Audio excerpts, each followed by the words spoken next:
राधे दोस्तों, कैसे हैं आप सभी। आशा करती हूँ आप सभी बहुत अच्छे हैं और अपना ख्याल रख रहे हैं। राधा रानी अपनी कृपा आप सब पर बनाए रखे। दोस्तों, आप सभी को होली की हार्दिक शुभकामनाएं।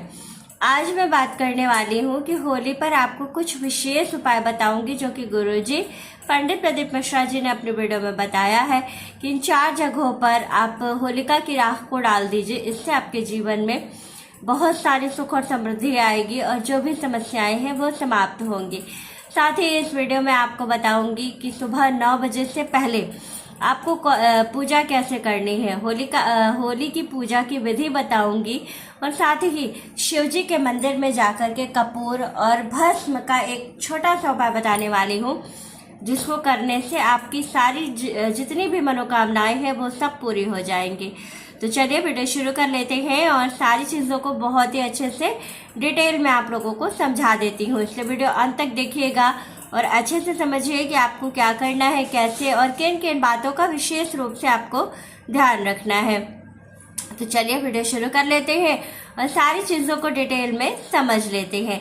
सबसे पहली चीज़ आप लोगों को बताऊंगी कि देखिए, होली वाले दिन आपको क्या करना है।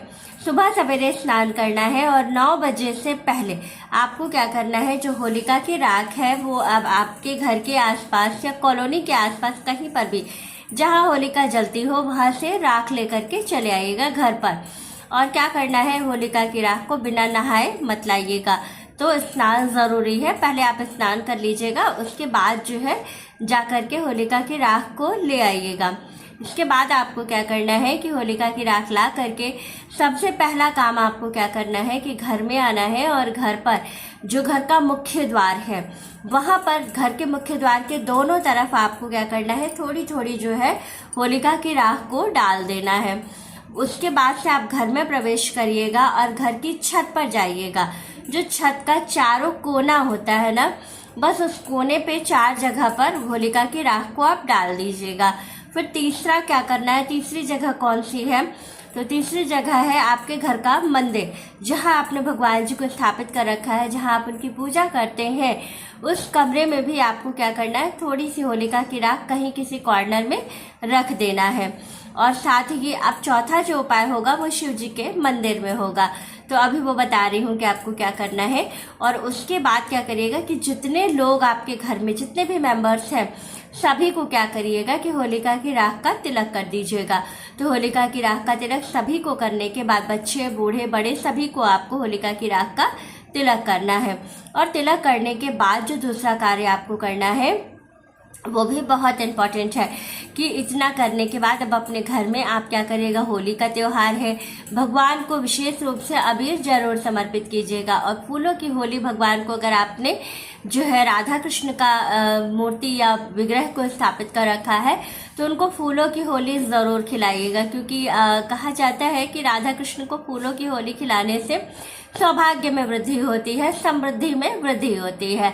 तो आप इस बात का ज़रूर ध्यान रखिएगा कि अगर आपके घर में राधा और कृष्ण जी दोनों की मूर्ति है तो आप ये वाला उपाय ज़रूर कीजिएगा। साथ ही ये सारी चीज़ें करने के बाद अब आपको क्या करना है, शिव जी के मंदिर जाना है। शिव जी के मंदिर जाइएगा, भगवान को 1 लोटा जल समर्पित कीजिएगा और जो होलिका की राख है उसी राख में आपको क्या करना है, थोड़ी सी कपूर मिला लेनी है। ये सारी चीज़ें आपको सुबह 9 बजे तक कर लेनी है। 9 बजे के बाद इस उपाय को करने से आपको इसका कोई फायदा नहीं होगा। तो इस बात का भी आप ज़रूर ध्यान रखिएगा कि जो ये सारे उपाय हैं इनको आपको 9 बजे से पहले पहले तक करके ख़त्म कर लेना है।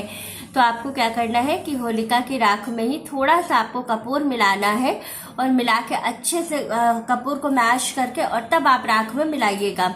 उसके बाद क्या करना है, उसी राख से भोलेनाथ का पूजन कीजिएगा, उनको त्रिपुंड लगाइएगा उसी राख से। और उसके बाद से अबीर, गुलाबी रंग की अबीर लीजिएगा और अबीर में थोड़ा सा देशी घी मिला करके उसको चंदन की तरह बना लीजिएगा और उससे शिवलिंग पर ओम लिखिएगा। ऐसा करने से आपकी जो भी मनोकामना है वो बहुत जल्दी से पूरी हो जाएगी। होली के दिन भगवान को विशेष रूप से होली के पकवानों का भोग लगाया जाता है। जैसे जो पकवान हमारे यहाँ होली में विशेष बनाए जाते हैं तो उसका भोग लगाने से हमें बहुत सारे लाभ प्राप्त होते हैं। तो इस बात का भी ज़रूर ध्यान रखें। तो इसलिए मैं ये सारी चीज़ें बोल रही हूँ, क्योंकि जो कहा गया है कि सबसे पहली होली आपको भगवान के साथ खेलनी है, उसके बाद आप बाकी सब जो भी चीज़ें आप करते हैं होली में वो सब कुछ करिएगा। साथ ही कोशिश करिए कि इस दिन ठंडाई ज़रूर बनाइएगा, लेकिन भांग नहीं डालिएगा उसमें, और ठंडाई बना के भगवान को उसका भोग ज़रूर समर्पित कीजिएगा और स्वयं भी प्रसाद स्वरूप उसे ज़रूर ग्रहण करें। लेकिन भांग का इस्तेमाल आपको इसमें नहीं करना है। भांग भोलेनाथ को आपको ऐसे ही समर्पित करना है। बाकी भगवान जी को ठंडाई का भोग आप लगा सकते हैं बिना भांग का। तो इस बात का आप ज़रूर ध्यान रखें। घर में जो भी चीज़ें बनाई जाएं, जो भी भोजन पकाए जाएं, कोशिश करिए कि वो बिना प्याज लहसुन का, यानी कि सात्विक भोजन बना करके भगवान को भोग समर्पित कीजिए उसका, और उसके बाद उसी से अपने भी भोजन कीजिए सपरिवार। इससे क्या होता है, जो त्यौहार की पवित्रता है वो बनी रहती है और हमारे घर में सुख और समृद्धि का संचार होता है। तो इन बातों का आपको ज़रूर ध्यान रखना है कि कोई भी ऐसी गलती हमें नहीं करनी है जिसकी वजह से त्योहार में हमें कोई किसी तरह की कोई परेशानी हो। भगवान को प्रसन्न करते हुए सारी चीज़ें करते हैं तो बहुत सारे लाभ हमें प्राप्त होते हैं। होली के दिन आपको विशेष रूप से बुधवार का दिन मिला हुआ है, तो गणेश जी के कुछ विशेष मंत्रों का जप जरूर करें, और हो सके तो शिव जी के मंत्रों का जप भी आप जरूर करें। राधा रानी के मंत्रों का जप कर सकते हैं, नाम उच्चारण कर सकते हैं, तो बहुत सारे लाभ आपको प्राप्त होंगे। तो वीडियो अच्छी लगे, जानकारी अच्छी लगे तो वीडियो को लाइक, शेयर और सब्सक्राइब जरूर कीजिएगा। राधे राधे।